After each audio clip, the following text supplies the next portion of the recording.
You're listening to the Teach Better Talk podcast featuring expert educators eager to share progressive tactics to reach more students. Teach Better Talk is created by teachers and fueled by passion. Let's get started.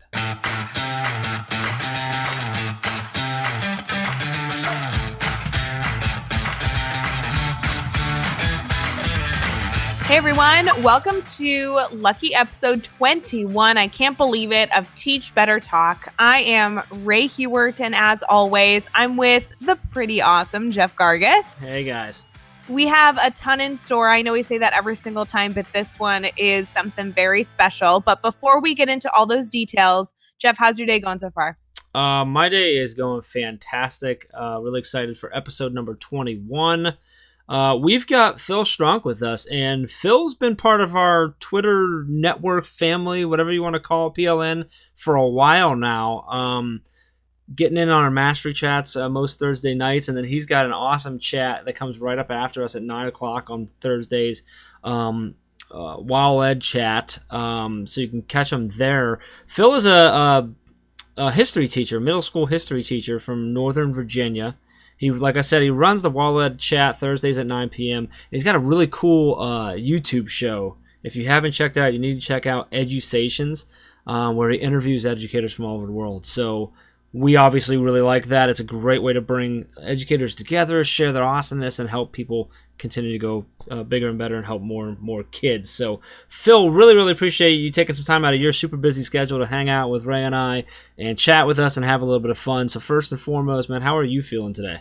Hey, thanks so much for having me on. I am doing great today. Good start to the week, and looking forward to seeing what goes next. You know, Phil, like Jeff kind of said in his introduction, we've been following each other for a whole long time. So getting to actually chit-chat with you today is super exciting. Yeah, I was low-key geeking out whenever the opportunity came up. I thought, wow, two people that I love interacting with on Twitter, and now we get to engage in a real, quote-unquote, real conversation. And it's just something that simply didn't happen 10, 15 years ago either. So it's really cool how technology has been able to do this as well. Absolutely. And I know Jeff gave you a little bit of an introduction, but in terms of the whole picture of everything that you're able to do throughout your week, because I know you're involved in so many different things, when someone walks up to you and says, "Hey, Phil, what do you do?" What's your typical answer? I feel like I get really deep really quick whenever they ask me that question, because I tell them, I teach kids. I spend every day trying to make sure this future, making sure that tomorrow is a little bit brighter. And I want to bring hope to the students that have no hope, that have been feeling pushed down. I want to take students that need that extra push and inspire them to find their potential to make the world, to make our future so much better and brighter. We can just stop right there. I think that was good. You ever watch that YouTube video where the one person asks the teacher, what do you make? Oh, yes.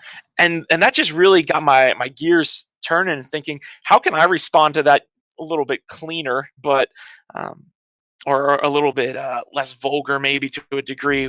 But I wanted to make sure that I'm communicating that we do so much more than just give a lesson in the middle of a classroom. We do so many things to try to make that future better and brighter. So let me ask you, Phil. Speaking of that, so that future bigger and brighter and better for them. In your mind, if I ask you, what's the number one, and I know there's a lot of focus, what's the most important thing we need to focus on when we talk about making that future brighter and just better for students? I think it has to come down to preparing them for their futures by thinking about what are things that they need. I teach history, and oftentimes people say, oh, well, that's just the memorization, the facts, the people, the places, but it's a lot more than that. It's teaching those critical thinking skills, teaching them to be able to empathize and prepare them for the jobs that are going to come out in the future. There's a great commercial that's been on TV recently, and the commercial's been talking about how students are beginning to, or the students we have now are going to be going into jobs that don't even exist yet. So being able to prepare our students by giving them those critical thinking skills, those higher order thinking abilities, so they can approach those jobs that don't exist yet and be able to master them whenever they are invented. Absolutely. They're going to be doing jobs that don't exist using technology that we can't even think of yet. Without a doubt. It's unbelievable. It's awesome. To think about. Yeah, that's why it's such a crucial job that the teachers have to get people ready for that. It's awesome. I like to tell people, I'm hard pressed to think of too many other jobs that get to affect the future quite the way that we do in education. Yeah.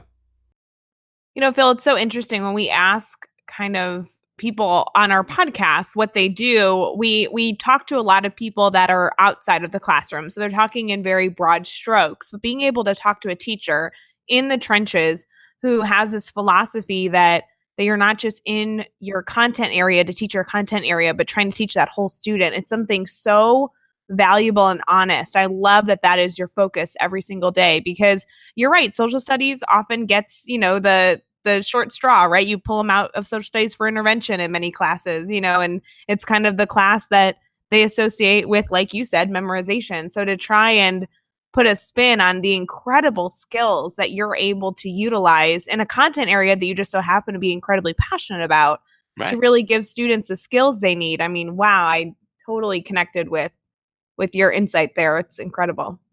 And it's crazy how history has changed over time. There's a lot of books that they write about the future and the past of history education, and they talk about how the history, the way that we interpret it now, is not always the way that it's been, and that it's been historians in ivory towers not getting down into the trenches and having these conversations about how history is so much more than that memorization that we're missing out on. I know whenever I went into college for my undergraduate degree, we spent some time looking at what does it mean to study history.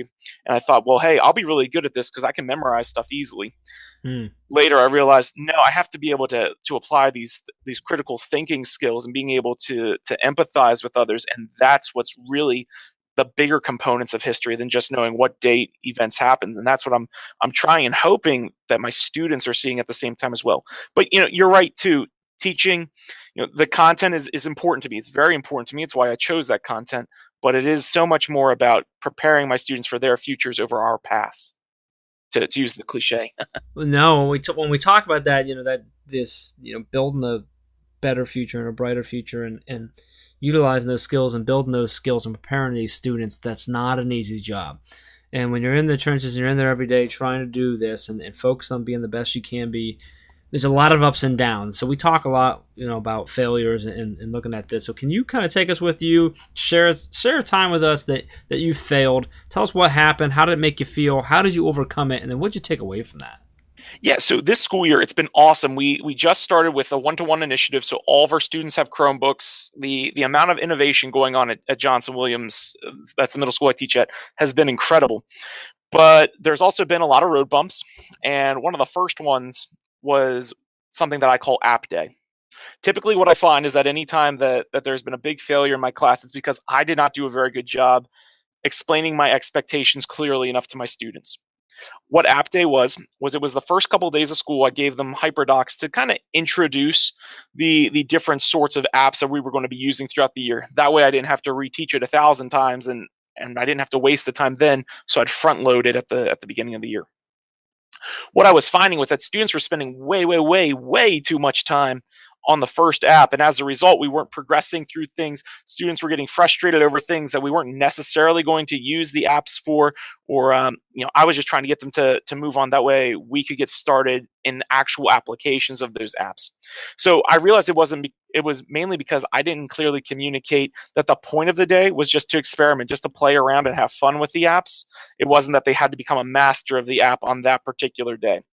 Ultimately, what it's led to is me being very, very reflective in considering how do I want to specifically explain my expectations to my students on this. Even on the smallest, most minute things, I want to make sure that I'm clear in my expectations so that whenever we are working together, whenever rubber meets the road, things are going to go well, and I'm going to see future successes as a result of that as well. Awesome. And that communication is such a key piece and such a important skill for us to continue to teach those kids as well. So them seeing that shift in you is powerful for them to get as well. So now can you flip it around for us? Let's talk about a success or something that you've done that's either been big or small, whatever it is, but tell us what happened. Why was it a success to you? And then what did you take away from that? Have either of you ever watched the show Shark Tank before? Oh, yeah. Oh, I love that show. Yeah, right? One of my favorites. So one of the performance tasks that I had my students do was a Shark Tank. We were learning about the turn of the century, and we were talking about all the new inventions that were created during that time period. And what I had students do was I had them pick one of the inventions I had up on the board, and they had to give a Shark Tank pitch to the rest of the class, who were the sharks.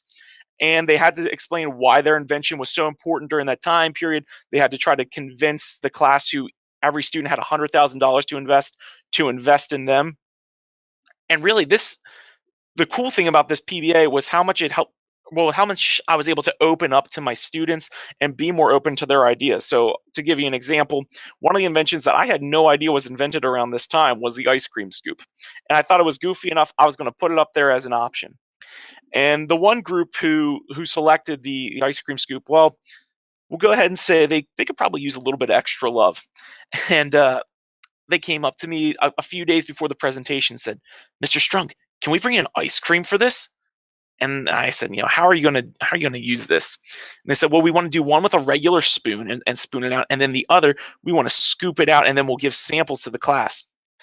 Just so you know, I have this class at 8 o'clock in the morning, and I said, you know what, this is just crazy enough. Sure, go ahead. Let's see what happens. And it turned out to be a huge success. I don't know what they looked like in other classes. I imagine there was a big sugar rush going on, but it was incredible to see their passion put into this project because I gave them the freedom. I had a similar experience with the students who chose to do Coca-Cola, asking if they could bring in vintage Coke products and even bring in some Coke for sampling and stuff. And seeing them get so excited with it, I had a huge blast with it. They had a blast with it.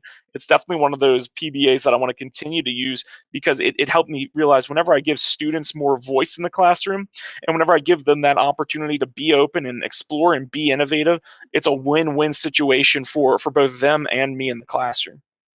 Phil, I think that ice cream at 8 a.m. is a genius idea. Yeah, me too. We should all have ice cream for breakfast. It's forever changed my breakfast patterns, I really like the innovation of the students wanting to compare a spoon versus a scoop, though. That's like very smart and practical because how many of us can't find the scooper, so we use a spoon, and it's different. Exactly.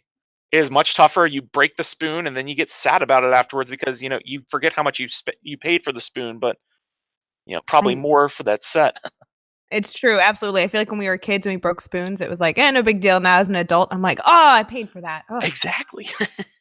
No, you know what? I'm going back to your failure story. You talked about Apps Day, and I really love your emphasis on needing to communicate, but also something that you didn't necessarily touch on was how valuable it was to have students explore new technology. Yeah. I recently did, a topography unit in my math class where students were going to explore using virtual reality to kind of like walk through portals to different parts of the world. And then I gave them the topographical map and they needed to kind of figure out where they were. That's awesome. Well, thank you. I thought so too, except it was a complete, it was either a lesson that was going to go really, really well, or it was going to go awful. You know how one of those lessons are? Yeah, it's the boom or bust, right?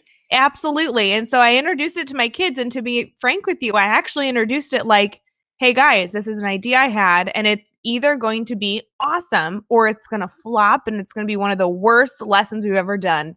And they nodded their head with me and they're like, all right, Miss Hewitt, let's try it. And I think there's so much power in allowing students to explore tech. We don't always necessarily need to be the experts, but being able to communicate our expectations using the technology tool is really all we need for them to be partners in the exploration. Yeah, and I love that vulnerability that you had. This could either be really good or really not good. I did the same thing with my students whenever I introduced Nearpod to them. I think students love it because they see us as real human beings and they realize, hey, if Miss Hewitt or if Mr. Strunk's willing to take this risk, then I should be willing to take risks too. Whether they consciously or subconsciously consider that whenever they do their next assignment. Phil, I know that you just brought up Nearpod. For those people that don't use it, can you kind of talk really quick about what that tech tool is?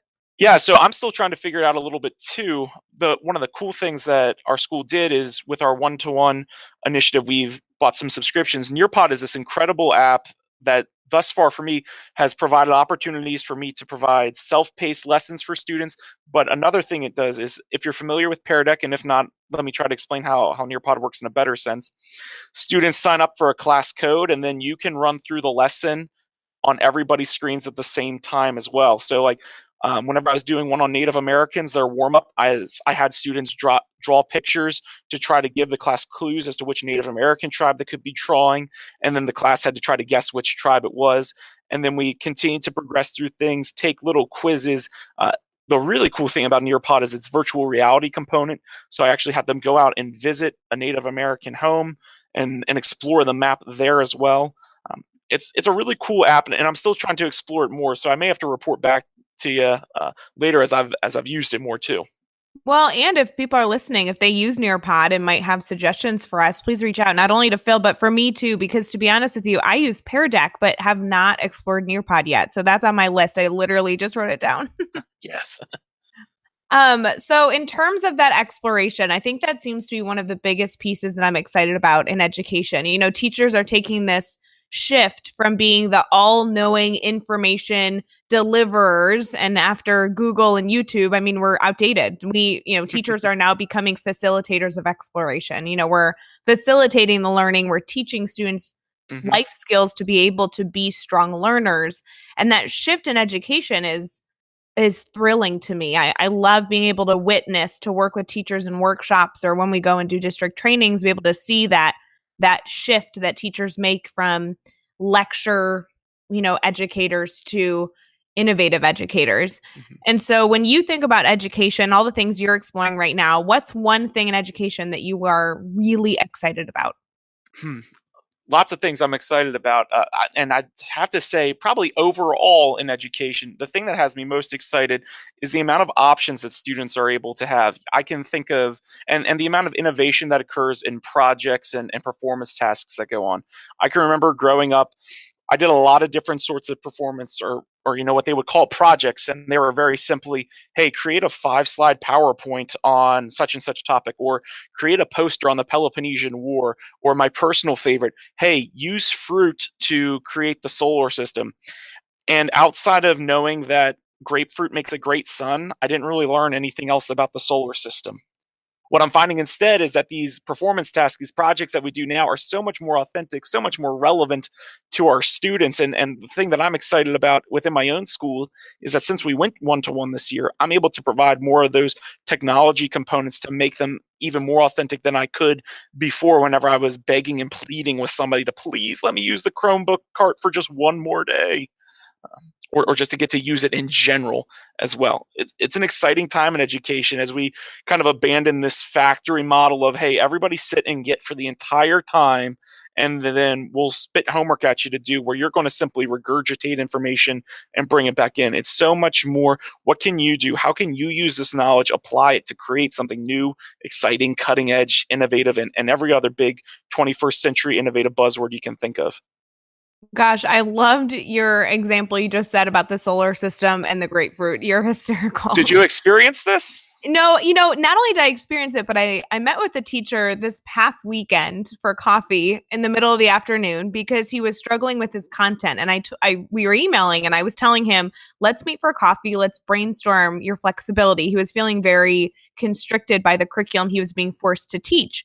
And as we were looking through, he was teaching an engineering class. I'm like, there's got to be an innovative way to be doing this. I was shocked that he was struggling. As I was looking through his curriculum, though, it was a grapefruit project. It was you're going to build a business, and the first job is to write a letter. And I was like, oh, that's a great idea. They're going to create letterhead and, kind of build this business from the ground up.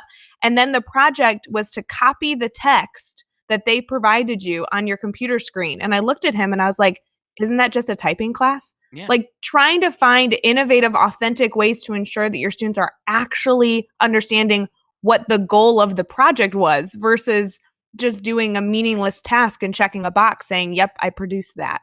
Yeah, and I feel like we're at this interesting bridge in education too, where we have the old sit and get model, and we're transitioning into this innovative model. I think history will have a very interesting reflection on education during this time period, because I think we're also getting to the point now where, and I'm sure I know other people have said this online, and it's something that I like to say to teachers at conferences that I present at too, is if you just take something that you have and you start typing it on a Google Doc, or if you have an essay, instead of writing it, you're typing it on a Google Doc. That's not the definition of innovative, because it's the same product.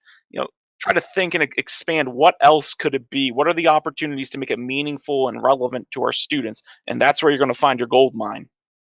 Absolutely. And so the teacher I was working with was actually a first-year teacher. He just graduated from college, and, he's kind of dabbling in feeling constricted with curriculum, but also wanting to be a strong educator, and then all the other issues that come with your first few years teaching. What's one piece of advice that you give either new teachers or teachers that have recently started a job, or maybe they're fresh in the career? What's the biggest thing that they need to keep in mind as they move forward? Whenever I first started teaching, I had this huge passion about wanting to be liked. My department chair, who's one of my best friends now and one of my mentors, she constantly comes up to me and says, Phil, I remember whenever you always said, whenever you wouldn't do anything that you're worried about would lead to your students not liking you. And what I've discovered since then is that it's more important to be respected than being liked, but the two don't have to be mutually exclusive either. There are definitely places for boundaries to be had. There are definitely times where you just need to have clear expectations with your students. But that doesn't mean that your students won't like you as a result of it. In fact, what I found is that whenever I establish these sort of ground rules, these expectations, whenever I'm firm at certain points, I can still be absolutely silly with them too. Like today, whenever I was asking them about, where should I take my wife for pizza on Friday, or other conversations along those lines as well. Well, and that's so important. I mean, to be able to relate to your students and build a relationship with them. I mean, that's where the learning stems from. Right? It's that famous quote from Rita Pearson that, kids don't learn from people they don't like, and it's just the truth. Yeah, exactly. I can think of plenty of teachers who came in and on the first day of school were very, very strict with me, made no desire to get to know me or anything else. And I'll be honest with you, I can't really remember their names.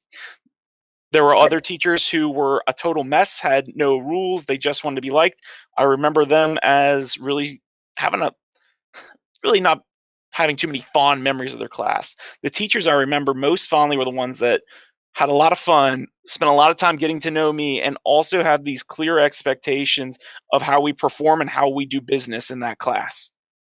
Yeah, and that's that key, that blend that you were talking about being liked and being respected. They don't have to be exclusive. You got to have both. And I think a lot, if you build that respect, you can still build the like, but that respect has to be there, that those rules and regulations. So I'm going to give you an opportunity now to earn our respect. Okay. So we're going to do the next 6 questions, but you got 15 seconds or less to answer each. Okay. Dun, dun, dun. Let me get my sweat towel real quick. All right, so here we go. What is one ed tech tool you cannot live without? No doubt in my mind, Screencastify. I love that app. What is one book that you are reading right now? The Mortal Engines series. Really excited for the movie to be out now. Awesome. Who do we need to follow on Twitter today? My school's ITRT, Pat Houseman. He's at PHAS Tech. And what's the best YouTube channel or website or blog for educators? I'm going to go ahead and shamelessly plug my own. Check out Edusations on YouTube. I think that's a good plug. What is one daily, weekly, or monthly routine that every teacher should get into? Spend that quality time reflecting, which they can do in Whale Chat Thursdays at 9 p.m. There's another shameless plug for you, nice, Jeff. I love He's it. good at those shameless He's plugs. good. It's good. It's good. Keep it up. And what is the best piece of advice you've ever received? Don't take it personal. Whenever a student misbehaves, there's so many times where it is something else totally unrelated to you. Such good advice, like just in life in general, but yeah, so much in the classroom. Like that, there's so many things going on under the surface there that you may not know of yet. That it's When I was student teaching, the first test that I gave, a little girl looked at it and put her head down and started crying. So I'm thinking, oh no, what did I do? My mentor teacher took her out into the hallway, and it turned out that her grandmother was sick, and that it had nothing to do with the test whatsoever. And so that's been a good reminder for me whenever a student may not be making the most positive choice they could be making in the classroom. Gosh, it takes years to master that too. God, trying not to take things personal. Yeah, I still struggle with it. Just the other day, there was an incident where I'm like, okay, just breathe deep. They're 12 years old, nothing to do with you. Move on from it. It's true. So I have a final question for you, Phil, and it's really important because I want to make sure that if our listeners wanted to follow up with you on anything we've discussed, we've talked tech, we've talked, reflection, we've talked 100 different topics. If they want to continue this conversation afterwards, how can they get a hold of you? Lots of different ways. They can connect with me at Mr. P. Strunk on Twitter. I have a website, philstrunk.com, and there's a contact page there if they want to reach out to me. And if they also want to check out my YouTube channel, Edusations, where I'm having conversations with educators from all over about things that they're doing in all of their education environments as well. Awesome. And you guys know you can find all the links and resources, everything that we've talked about in today's episode over at teachbetter.com, as well as those important links for connecting with Phil, including his website, and we'll link to the YouTube show as well. Everything for you is over at teachbetter.com in the show notes. Be sure to hit subscribe so you don't miss any episodes, and if you can give us a rating and a review, we'd really appreciate that as well. Phil, super, super honored to have you on. Really appreciate your time and sharing your stories with us.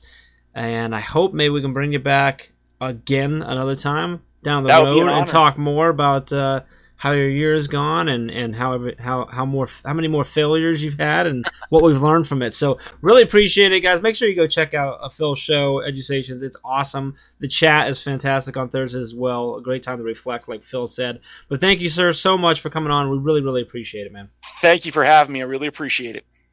And until next time, guys, let's get out there. Let's teach better.